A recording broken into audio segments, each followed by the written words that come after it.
Tesla under Kamala. Well, I want to start with a basic economic principle that I just learned from Peter Thiel on Rogan this morning.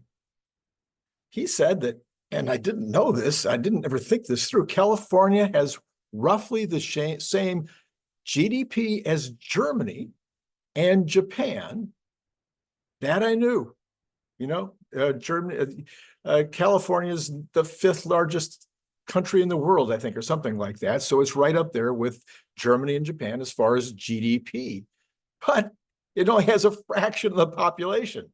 Japan is at 125 million. Yeah, I would have probably guessed about that. Germany at 85 million. Yeah, I kind of knew that. California is about 40 billion. And I knew that, but I hadn't really thought about the analysis. So Germany's per capita income is half that of California. And it's a third of, and Japan's is a third of California. Let that sink in. California, of course, has natural, abundant, incomparable resources, plus a huge portion of the top companies in the world have their headquarters here. And then there's always, the college systems. Wow, so many amazing colleges and universities. The result is, now listen carefully, this is critical. We in California can afford to be really stupid in how we spend, in how we manage the population, how we screw with the economics, and how we lose touch with the things that are truly important, like freedom.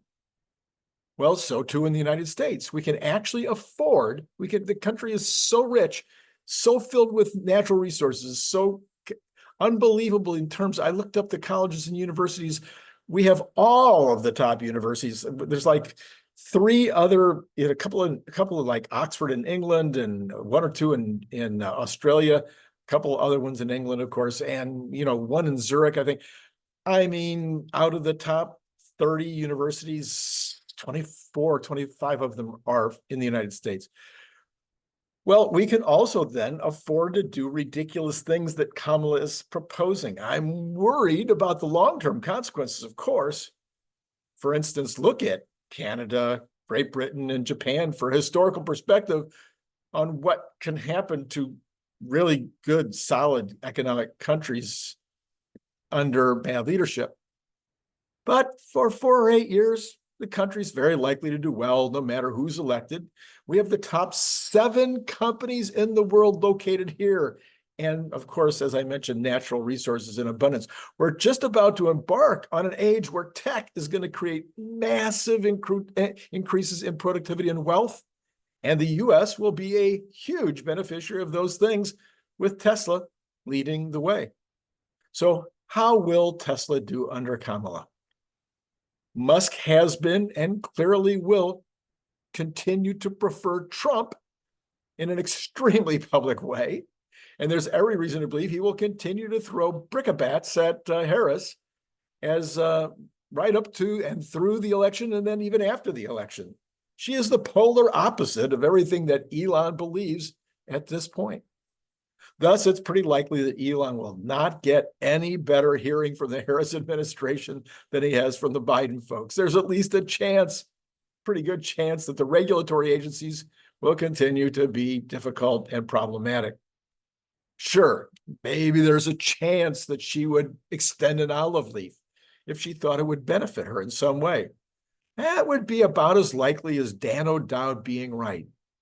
And by the way, whatever happened to Gordon Johnson? Well, I think that Tesla will do just fine, thank you.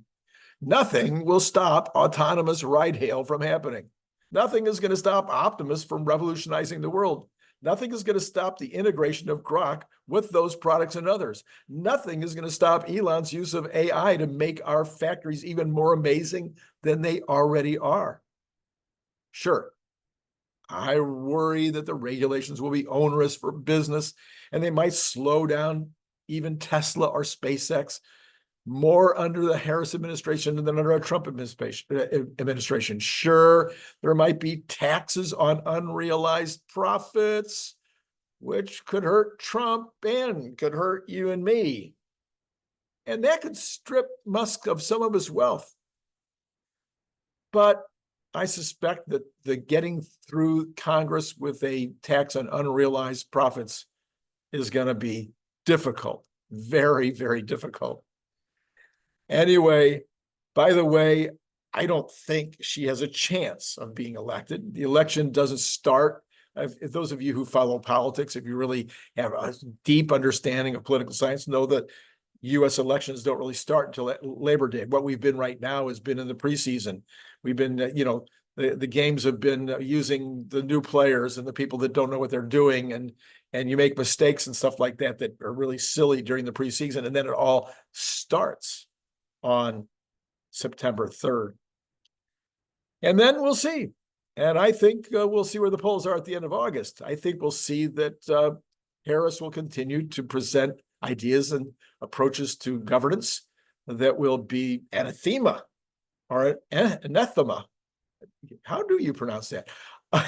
Maybe both ways, I think that her poll numbers will go down really rapidly. In fact, I think you'll start to see that right away based on the response by the Washington Post, USA Today, and there was one more that hated her economic proposals that she put out the other day. One even going so far as to say, if you're being called a communist by the other side, why would you start with price fixing by the government?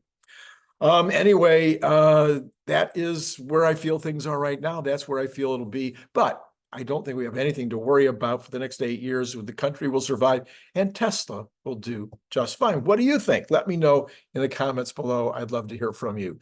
By the way, later on today, of course, we will have at night, we're going to have the regular Sunday night program we call Monday Morning, where we talk about all the stuff that's coming next week. And there's a few pretty significant things happening next week, and you will want to hear about them. And then later today, I'm not 100% sure. I'm a tad under the weather, and maybe I'll put together a show for the middle of the day. And that show might end up being answering some of the questions and comments that you've put up the last few days. And then let's see, yesterday, if you didn't see it already, one of the best shows, or one of the most responded to shows in many months, yesterday, we put up a show about, where we're going with the price targets of Tesla. There were 2 of those, and the second one didn't get as much activity, but should have, because there was additional commentary in that second video. I'll put both of those up right here. We talked about Tesla getting to $1,200 a share, maybe even getting to $1,500 a share next year, depending on Optimus. So you might want to take a look at those if you didn't already. I'll put both of those up there. And then coming up next week, Brian Wong is doing a show. I want to just keep reminding you of this. I think it's going to be mind-blowing because he's going to talk about X and XAI and their potential in the short term, which I think you'll be shocked to hear some of the things that might happen to X and XAI in the short term. All right, that's all I got for you right now. It's been great talking to you.